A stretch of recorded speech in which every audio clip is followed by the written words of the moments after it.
In this video clip, we are going to have a look at the company called Metallica Limited, which is an international steel manufacturer. Now, in this question, we are going to focus only on two parts of the solution from a financing perspective, and that is parts C and E. But I would like to suggest that you do look at parts A and B of this question. They are a very good example for you and an additional question in terms of a ratio analysis here through which you can drill down, moving beyond here just ratios and actually having a look at the underlying drivers of performance. Now, having a look at the information there, you will see that the company experienced a significant drop in its sales. And the reason here, as you're going to see, is not because of a customer suddenly taking a dislike for their product. It is due to the economic climate at that point in time, which resulted in far less steel being required by, in particular, the automotive industry due to a drop in car manufacturing. And so what's very important here is the drop in volumes is not because of poor performance on their part, but the drop in volume coupled with, given less demand for steel, a drop in the dollar price of steel globally resulted in their poor performance. And so if we move down in this information that you're given, it is that which has driven the loss for the most recent financial year. And please note, although variable costs would change in total in line with changes in revenue, a number of very significant costs have been indicated as being fixed in nature.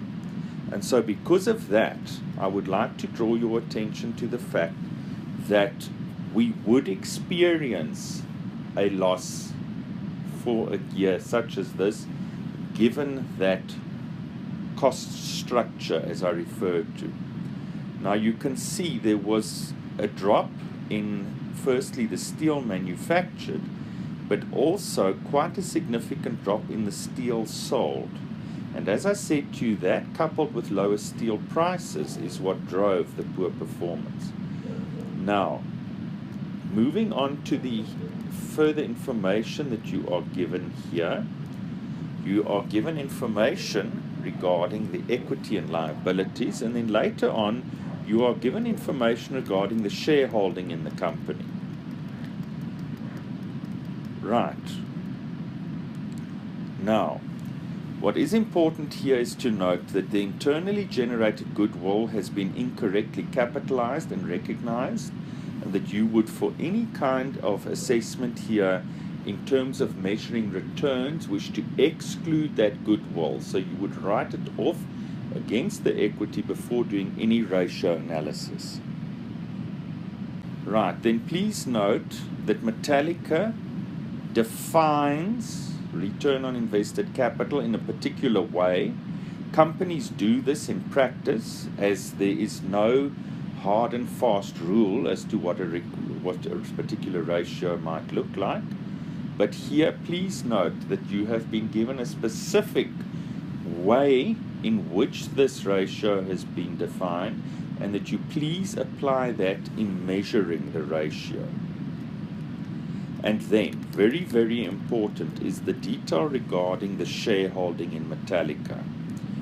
Right, firstly, the main shareholder here, Metallica PLC, obviously, given the number of shares they own, would never be considered public.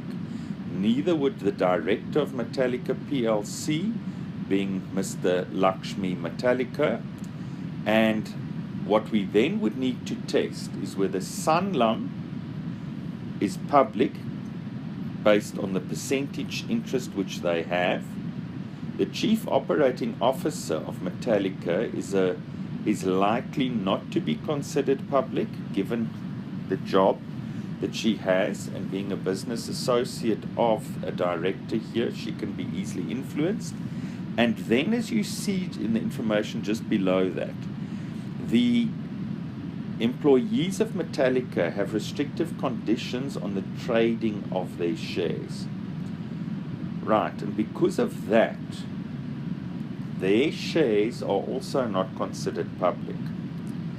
Right, the other shareholders are defined a little further on, that they all have small shareholdings and would therefore be considered public.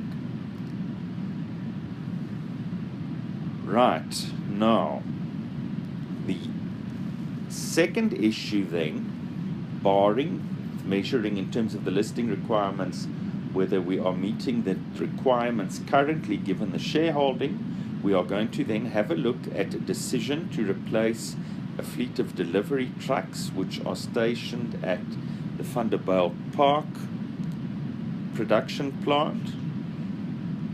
These are going to, the 85 existing trucks will be replaced with 80 new flatbed trucks.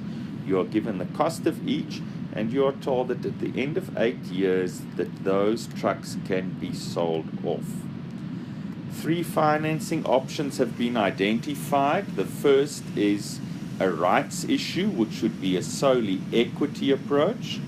Option 2 is an ISA, requiring a 20% deposit, but the net present cost of the ISA has already been calculated.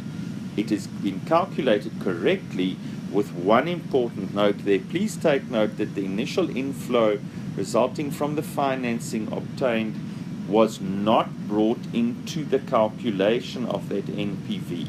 And so very, very important, we would then exclude the value of the leased assets from year 0 in assessing option 3. Option 3 is a finance lease through Absa Bank, which will entail quarterly finance lease payments being made over a 5-year period. The installment is given to you, and the nominal rate that was used to calculate that repayment or the lease payment. Right.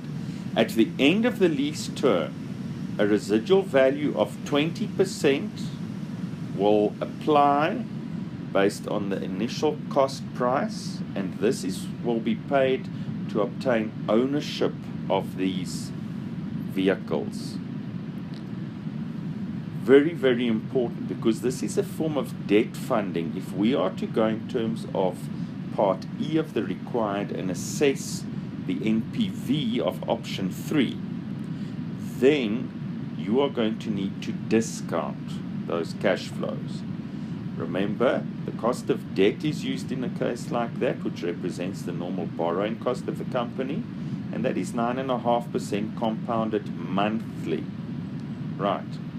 The fact that we make quarterly lease payments will become a problem when we discount annual cash flows here, and so that is a trigger in terms of option 3 that you recognize that you are going to have to calculate an annual equivalent here. Right, and so let's have a look at the required Part C. Advise the Board of Directors on the compliance of Metallica with the JSE listing requirements given the transaction which took place on 24 January 20x11, and that is that Sanlam had taken up an increased number of shares.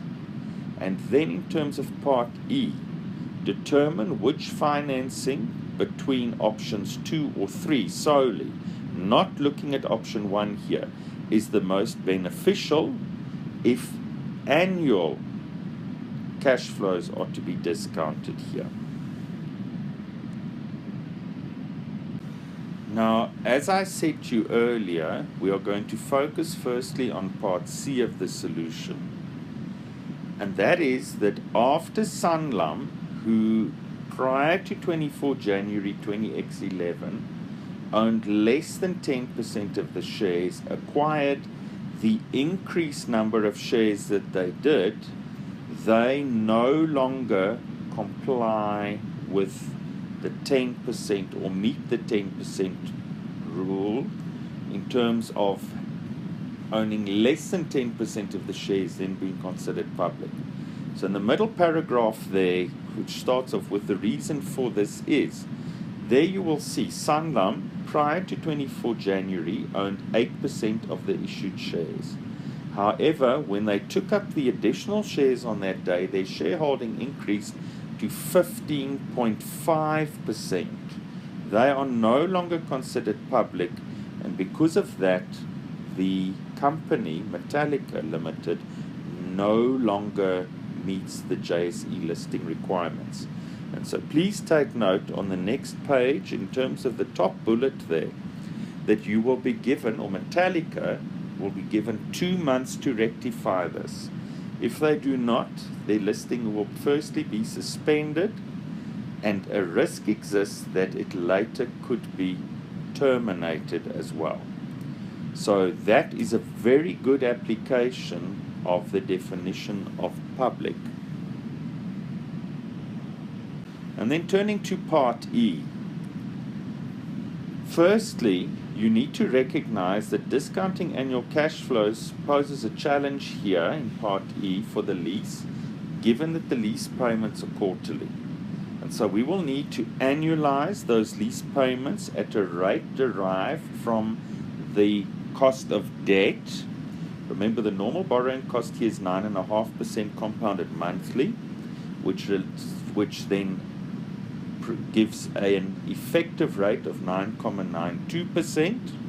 And from that 9.92%, then we are going to go and swing that back to a quarterly rate, or for 4 payments per annum. Remember, for the discounting purposes of the cash flow, we will use the after-tax effective rate, because the one line item in this discounting process which needs to be applied is going to be an effective cash flow, and that is the annual equivalent of the lease payment.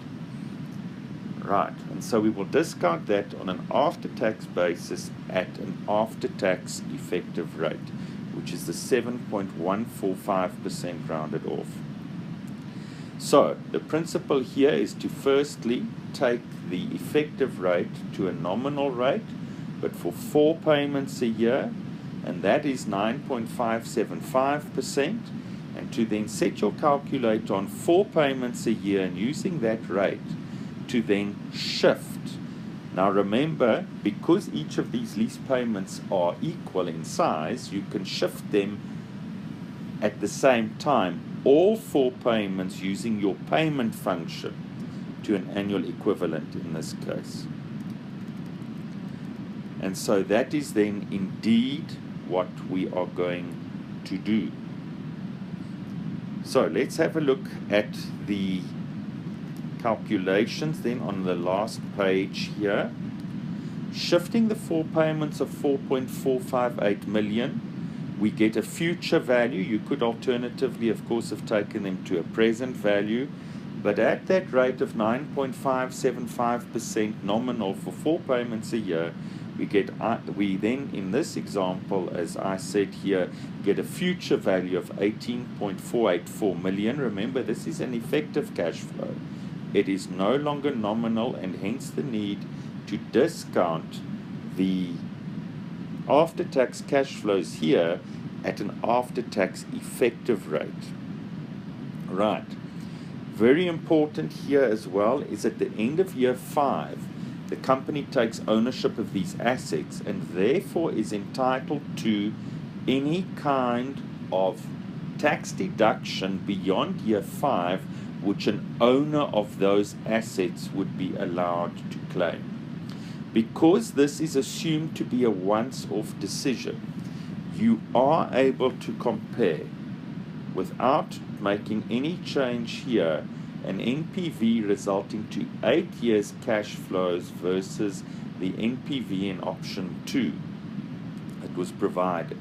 And so there are 2 alternatives here. You can either extend, as I did in the solution, option 3, by adding on years 6, 7, and 8 to the cash flows, factoring in the cash flows then into years 6, 7, and 8, which would be the residual value or proceeds from the sale of the assets in year 8 of those 80 flatbed trucks, The wear and tear, based on the assumption made in the question that the Income Tax Act would allow a wear and tear of 20% per annum then, based on the cost price to take ownership of the assets, the 16.040 million, and then there is a scrapping allowance at the end of year 8 based on the 2 years